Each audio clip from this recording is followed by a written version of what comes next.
obviously the big news out of the weekend, the Ravens and Bills, crazy game. Spectacular finish. Obviously, closed out the weekend perfectly. Ravens and Bills, I wouldn't say choked, but I mean they let it slip, man. I think the Bills just started stepping on the gas. They really did. Derrick Henry left. I will say that spectacular lucky tip ball to Keon Coleman in the end zone for a touchdown was a big ask. Without that, they were down 16. I think 15. They were down 16 when they scored that. Down big. Derrick Henry with dominated the football game. The best player on the field the whole game. He picked up right where he left off last year. Crucial fumble. Looked faster, honestly. Looked great. Crucial fumble at the end of the game. They really kind of launched the comeback, at the end of that game for the Bills. So he's done that before multiple times. He's fumbled. He's always been fumble prone, getting it punched out all the time. But his performance overall, oh my God. Great game. Just, it's not just the fumble, it's when you fumble. And that, fumble in that spot of the game, they really launched the comeback with the Bills. It really allowed the Bills to get back in that game to win the football game. Automatic field goal range when they got the ball back. When Keon scored that, you almost felt like it was bound to happen.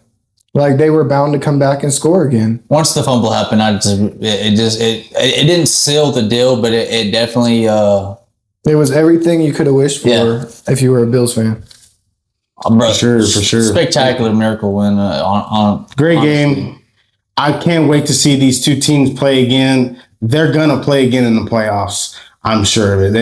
That was a wild game. Both of these teams are going to be two of the best in the AFC, two of the best in the NFL. I'm sure we're probably going to see an AFC championship again at some point. I'm excited to see these two play again. They could play every week, and I'd watch. Last episode, I said Bills are going to be that team that deserve a championship this year, and they proved it so far. Sure did. It was crazy, just crazy game. Crazy game. Josh Allen looked really good. Like the stars in this game, really, they played like stars. Derrick Henry was the best player on the field. Josh Allen looked like an MVP. Lamar looked like an MVP. This was really, a lot of games don't live up to the hype. This one did. This one really lived up to the hype. And then some. No kidding. If you would have watched that game live, oh my God. I was texting you weren't responding. I was like, what the f***? Yeah, I watched the game late. And it was funny because you texted me, this game's crazy. And I'm in I think I was around halftime.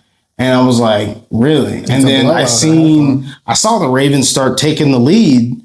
And then I was like, I bet the Bills are probably going to come back. And then I just seen things happen. And you just saw the momentum shift to the Bills. The energy in the stadium, got big. So there were so many chunk plays in this game. It wasn't really first down prone. They were getting big 30 The fourth quarter was almost better than the whole other part of the game. For sure. The fourth. And it was a great game from top to bottom. But the Bills finally got rolling in the fourth. They actually were finally throwing the ball downfield. It wasn't just James Cook run, screenplay. James Cook didn't look as good as I thought, but... Well, I will give it up to, the Ravens, they held James Cook up. The Bills do spread out their running backs, though. They do have 3 different running backs in rotation, and they like to take and spread them out wide. But and they have a very, not very, but they have an untraditional style of running the football. They obviously Josh Allen's going to be part of the run game, but Cook's he's not a Derrick Henry. He's not carrying the ball 30 times. He's a piece within the wheel of their offense. So, and hats off to the Bills. They don't have they do not have a receiving, and this is not to shit on their receiving core. They don't have a lot of depth there. They don't have a lot of big name players at that position right now to begin with. They've been trying to figure their wideout core since Stephon Diggs left. They have Shakir, which might be their first option, and he's a slot receiver. And then, like I said, nothing against him, but that is wild to think of. Keon Coleman, I think, thrusted himself into like first a legit number one after last night. Yeah, like for sure. I think he showed that, and it's not even the catch that he had in the end zone. I think there was one catch that they had on the sideline. He went up for it, and not to mention he came down gracefully. He didn't look awkward when he came down. He didn't try to go get more. He just did his job, and man, I mean, it showed. It came out to be a win, and that's all you can do. So next, we saw to kick off the weekend. We saw Friday night Chargers go and they beat the Bills in Brazil, they beat the Chiefs in Brazil. And the score does not really show the difference between these two teams in the game. The Chargers came out and looked 10 times better than the Chiefs. The Chiefs looked terrible for 3/4 of this game. Chargers had a game plan and they stuck to it, and they showed. The Chiefs are no longer the Chiefs, dude. You don't think so? No. I feel like think they're in a position to where like Xavier Worthy out first quarter. Like you said, one of the first plays of the game. Yeah, Rashee Rice ran into his own player. Once he comes back, I think this will be a whole nother team. And I'm not just saying one person's going to make that much of a difference, but it really does. Though. You got 6 games in between now and then. Yeah. And how's your schedule? That's only going to help Hollywood Brown become a better version of himself. Hollywood Brown, he dropped balls though. He dropped a lot of balls, but he really bounced back later in the game. He really led. Their wideout core in this game. I think he had 10 targets for 8 catches. Yeah. I mean, Hollywood Brown stepped up when he was needed. Now, I don't think that fixes the issues that we saw with the Chiefs. The Chiefs, number one, their offensive line is terrible. Like every play, like there's pressure. Mahomes is getting pressure every play. He's having to run out of the pocket. They've got to figure something out up front because they can't go a whole NFL season not being able to, Mahomes not to be able to, work through progressions and have time in the pocket and not have to look at the rush. They looked terrible. I don't know if this is just week 1 jitters, but they need to figure it out. Like they look bad. Their O-line looked very, very bad. And I think that's really what made their offense struggle for so long. I think the Chiefs had good moments. They're just inconsistent right now. Inconsistency is going to make you look bad in the NFL every time. Just because people want to see a rhythm. They want to see you keep that rhythm. They didn't find a rhythm for most of the game. I think it's because of Worthy, because Worthy was a big part of that offense. They motion him. They run sweeps with him. Yeah. They take the coverages. They take everything. That missing Worthy, they're missing Rice, and Kelsey is. What's their offense? Kelsey is almost not even a part of the team, and I'm not saying that Kelsey should be the only one getting the ball, but I think he had. He can't. He'll get injured. I think he had 4 targets for 2 catches. I'm guessing. He scored a touchdown. He scored a touchdown, but that was the one catch, and then he had. No, I think that he the way. 12, so it couldn't have been much. I think the way that the game really went, the second half, the Chiefs, they kind of started figuring it out, and I think that may be a good thing because I feel like adjustments that they made can that carry over into what they kind of evolve into. Kelsey, I felt like was more involved in the second half. That's where that touchdown came from. So I feel like they found something, but you can't beat teams every week in the NFL and be down 17 points. You can't. Yeah. They need to really get a lock on their running backs. I'm not just saying that because I got Pacheco in fantasy, but they really need to have a steady RB1 that takes reps and does all the things. Yeah, Chiefs did not run the ball. Now, like you said, they may have not ran the ball because of that horrible offensive line that we just were talking about. But I mean, you can't just say, oh well, we have a horrible O-line, so we're just gonna hopefully just pass it and hopefully Mahomes does Mahomes stuff. And that showed. I think that really showed. It was a stale offense. Chiefs don't go 3-and-out. Now they might have a couple first downs and they might stall out. But 3 and out, I think they had a couple 3 and outs. Yeah, they need to figure it out. They need to. Were the Chargers one of my sleeper teams? I think so. I think they might have been. I have Justin Herbert on fantasy, and I can tell you that was a great night. Oh, as someone who, I'm not gonna lie, I am not a fan of the way a lot of quarterbacks play now. I hate the lateral nature of the way football is now. Oh, Justin Herbert's like one of them OG guys. He plays OG football. Watching him throw the football in that game put a smile on my face. He was standing in the pocket. But props to the Chargers O-line. They played really, really well in that game. Joe Alt. They gave him tons of time. But the way that he was throwing the ball down the field, he wasn't just throwing. They weren't just throwing screens. It was enjoyable to watch. And football is not supposed to be, I don't want to say entertaining, because it's about winning.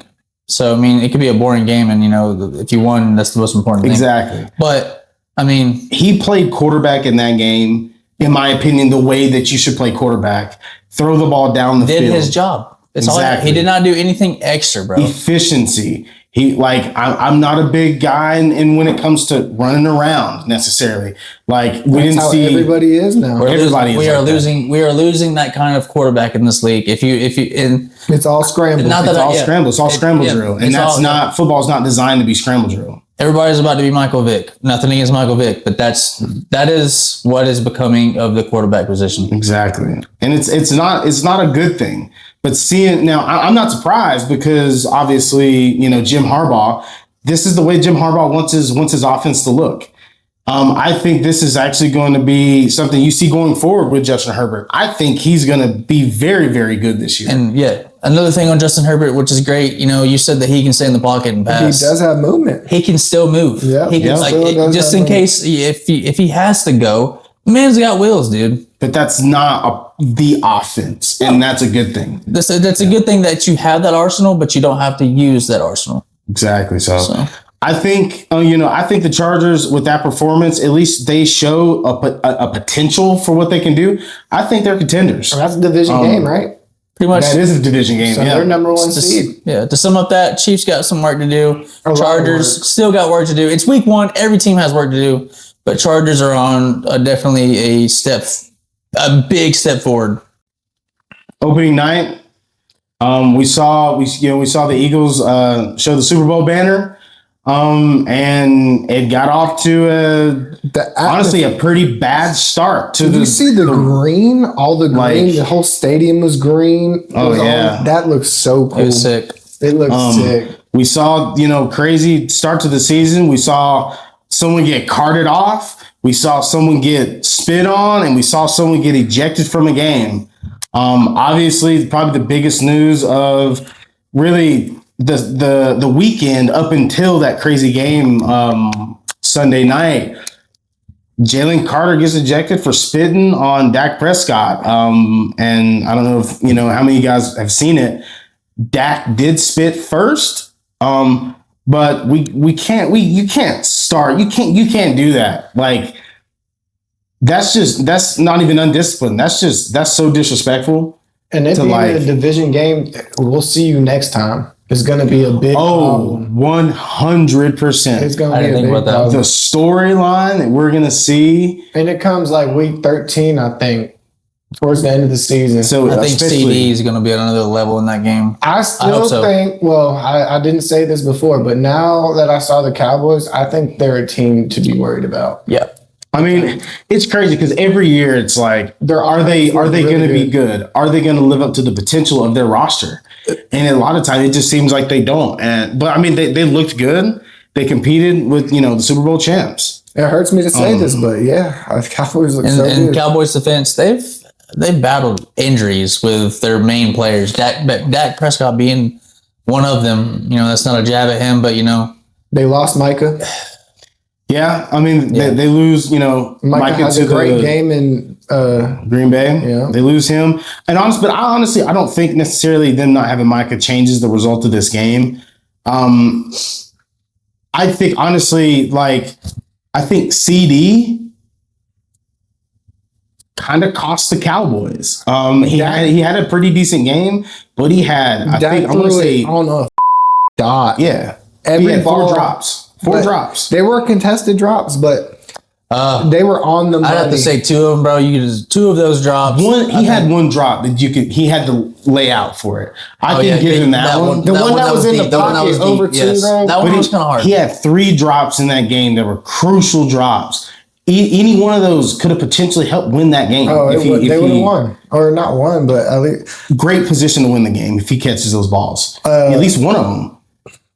It's just crazy. You got to step up. I mean, and this is a big thing with it. Seems like you see a lot of times 150 yards with 4 crucial drops. I mean, it's like Derrick Henry fumbling with the game on the line. I mean, good news as a Cowboys fan. I mean, it's always good to hear this. Well, not in that position, but CeeDee Lamb was apparently after the game the next morning. He was out there catching balls for hours, apparently.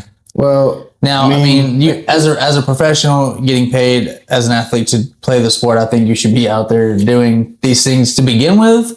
Maybe not at that extreme level every day, but if you want to be great, I mean, that's what it's going to take. You got to do what it takes to be great. How many receptions did he have on top of all them drops? I mean, he was like the workload of the team.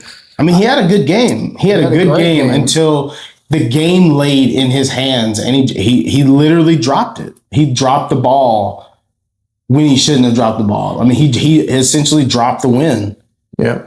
Potentially, that's what they paid for. To catch, but you're a professional athlete playing in the NFL. You need to. I think he's the third or fourth highest paid wide receiver in football, and that's not what you're supposed to do when you get paid that type of money. You're expected to perform. Yeah, no matter what. What about I was going to say Pickens, still up to his old behavior. I said this earlier. He's going to be another Antonio Brown when he doesn't get the ball. He's going to be a crash out. He was a crash out in Pittsburgh. He was a crash out this game too. He got 1 penalty already. How many targets did he have? Do you know? 4 or 5. See, this is something I've said all weekend. Why do you have great players if you're not feeding them the football? And they were all seam routes. There wasn't nothing up the middle. He was just running like seams and goes. And that's fine. That's fine. Dude's what is he? He's like 6'3", 6'4", jump ball guy. Put him in position. Throw. Has good hands. He has good hands and good reach. He can get down and catch the ball and keep his feet in. But I think he for sure is a number 1 wide receiver. I don't think that he's game planned to be a number 1, and he is not fed the football like a number 1. Seems like they haven't found a good scheme to kind of work him into the offense to where it's balanced. They got a young rookie running back, I think. Yeah, he did good. I mean, Javonte Williams did honestly better than what I thought. His line in the sports book was. Is that the running back? Yeah, was 27 and a half rushing yards. I think he ended up with 90 or 100 or something. He's their starter. That's smashing your line. Mm-hmm. But yeah, anyways, CeeDee Lamb, I mean, I think he's just I think he'll bounce back. I think Cowboys going to have a bounce back game, I think, after this. As much as it hurts, Cowboys are definitely a sleeper team. They got one of the best wide receiving cores out there. After playing the Super Bowl champs like that. Wait, why do you say it hurts? What do you mean? Bitch, because this game really hurt too, because the Eagles look good too. Wait, why? Wait, why? Why? Because Cam Scatterboo gonna come in there and not score for 6 quarters. So next, we got the Bucks. The Bucks against the Falcons. Great game, really, really entertaining game. Good quarterback play, in my opinion. Really good quarterback play. I liked what I saw from Penix. I'm a Falcons fan. But I like what I saw from Penix. Baker played like Baker. Baker is one of the better quarterbacks in the NFL. Penix looks like a franchise guy. But he's Baker spread that ball around though. Yeah. Baker and Ibuka went and, at the end of the day, they took care of business. That they were just a little bit better when time was needed. Great game. Offensive rookie of the year, right there. Oh, for sure. But at the end of the day, Atlanta had a chance to win the game.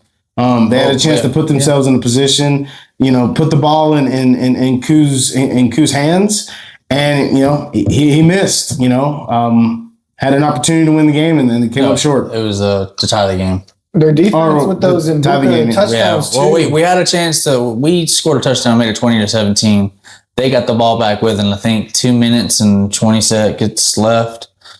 And they left us, I think, 50-something seconds left on the clock after they scored a touchdown to make it, missed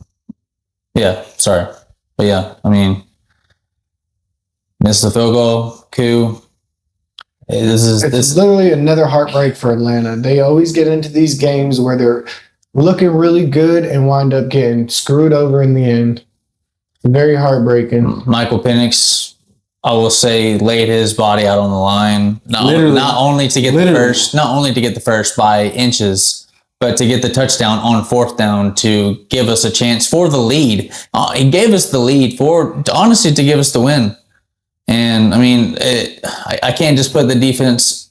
I can't just put the blame on the defense. It's not just their fault. We could have done better on offense and multiple drives. I will say that penalty on the drive where they scored against Baker. The roughing the passer. Did you see that though? Did you see that? I understand why it was called. I don't necessarily disagree with the penalty, but I could honestly see the penalty not being called. That's what me and my cousin. He didn't really hit him. He lunged. He just kind of fell on him in a way. He brushed down his body and tripped him. Yeah. I could honestly see that not being called. He didn't necessarily hit Baker Mayfield. So I can understand it not being called, but I get why it was called because was it late? Yes. Was it avoidable? Yes. I don't know if you've seen the other roughing the passers against Penix when they had hit him. Those were way more blatant. Those were good calls, like you said. But it goes, the way the refs call it. I can't say that they were wrong. I can't say that they're right. It's part of the game, how the refs are going to call the play. And to be honest, call a penalty. Regardless of all that, Q had a chance to tie it up and didn't. So we just got to go into next week's, and hopefully we can. So Drake London. So obviously Sunday Night Football. Yeah, we get a chance. Prime time. Who's it? We play the Vikings. So we got a chance to see how that turns out. So the Bucks look good. I like the Bucks this year. I think the Bucks are going to be a really good team this year. And we'll see. But that was a tough spot to be that close and to not win that game. So y'all have a lot of games like that, really, where y'all are in there to win. Yeah, it's always a movie. Always comes up short. It seems like so. Next, a game that I really want to talk about. Danny Dimes. I don't want to talk about that. Danny Dimes. Hey, Danny Dimes look good. I said this preseason though too. Colts went out and looked good against the Dolphins. Dominated the Dolphins from the start.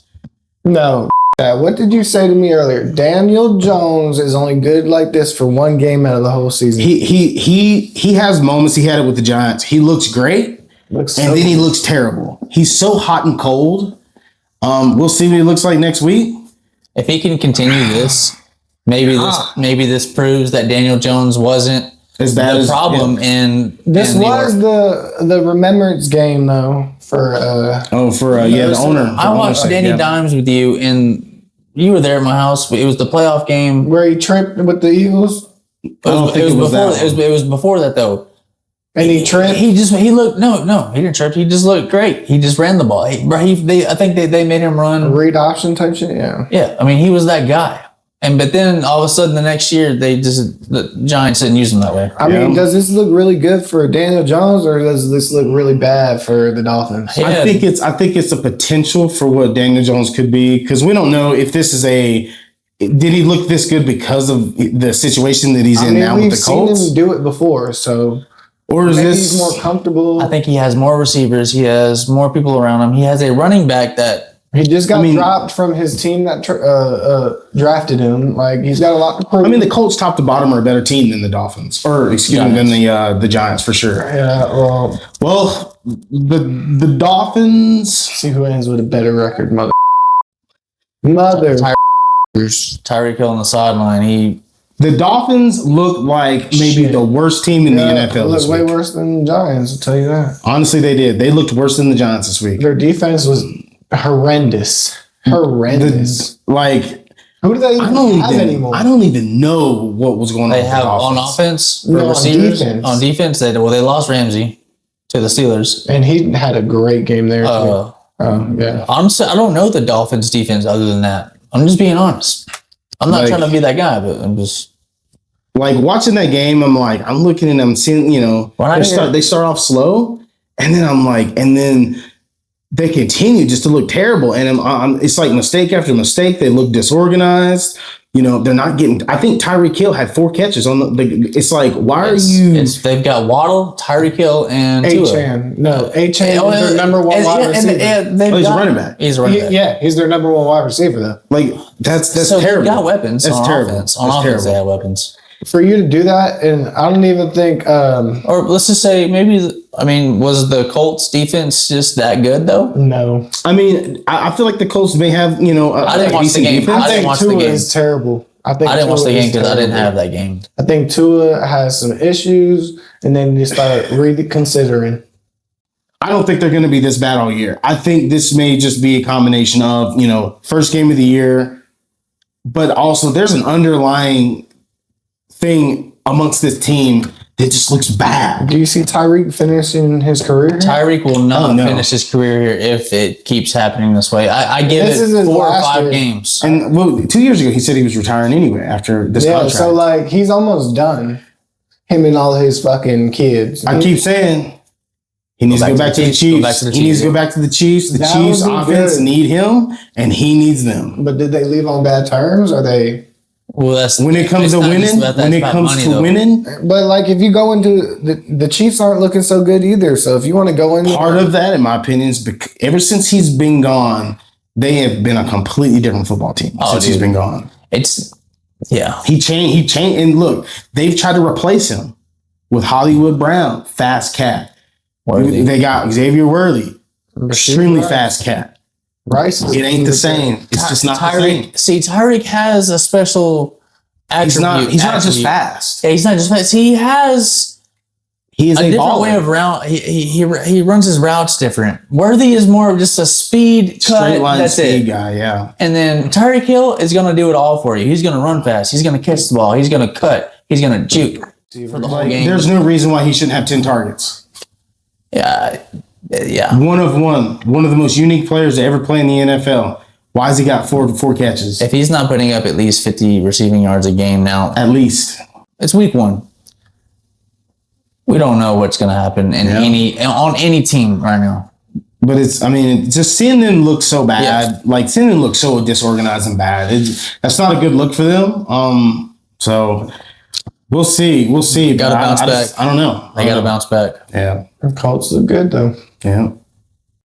Hey, Aaron. Shit. We saw Aaron.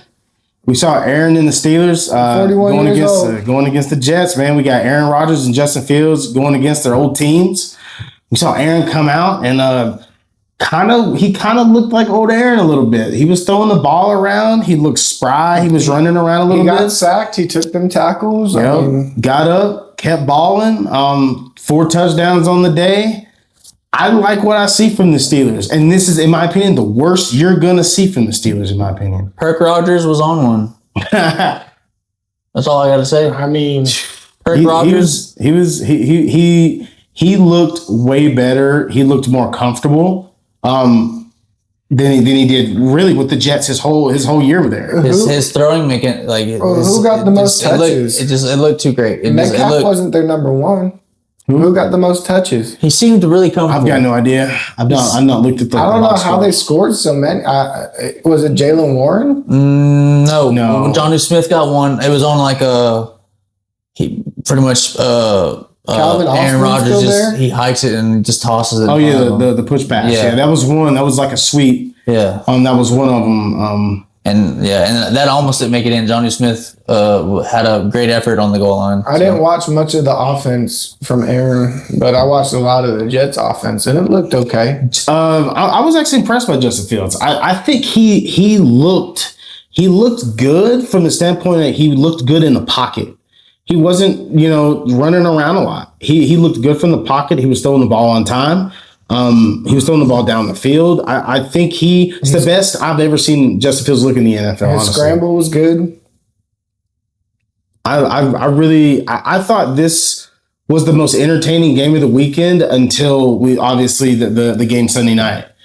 This is a really, really good game.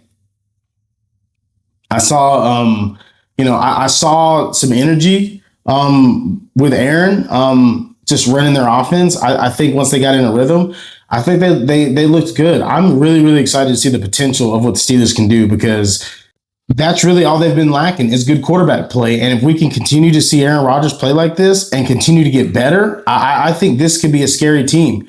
The only criticism I will say is that I would like to see the Steelers run the ball better, but I would really like to see them target DK Metcalf more. Yeah, they lost this game until they hit DK. I really think if they can get their DK got them in field goal range just for them to win the game. Yeah. When they finally threw it to him, I think Jets are really a team that you need to look at as potential to win a few more games this year too.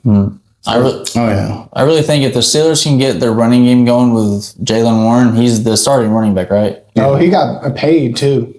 So if he can if the Steelers can get that running game going, I really think DK Metcalf can have a better turnout, because, if they can't run the ball, they're going to have to pass the ball too much, and that can be bad for Aaron Rodgers. Unless he had fingernail polish on or something. I don't know. If it's Parker Rodgers, it don't matter. We pass him. I want to see going forward. I want to see DK balling. With a big receiver like that, you got to force it sometimes. Yeah, and it was like once a quarter you'd see DK get a ball. They got Washington. They got Darnell Washington too, don't they? That big ass tight end. Oh yeah, they got Darnell Washington, big massive tight end from Georgia. You got to treat your big guys as a big player. And the plays that he made, he was standing out. He looked like a better receiver, the best receiver on the field. I just don't think he was involved. Treat him like the way that the Packers would treat what was his name? That was with the Packers with Aaron for years. Devontae Adams. Treat him like a Devontae Adams. Feed him the ball. Scheme him open. Find ways to get him the football. And he has something that even Devontae didn't really have. He has the size to be able to go deep. He has the speed to be able to outrun defenders. He's a big play threat waiting to happen. They just need to feed him the football. I think if they can get DK going, dude, this offense could be dangerous. And then develop a run game. That's what I want to see with the Steelers. And their defense is always going to be their defense. Oh, yeah, for sure.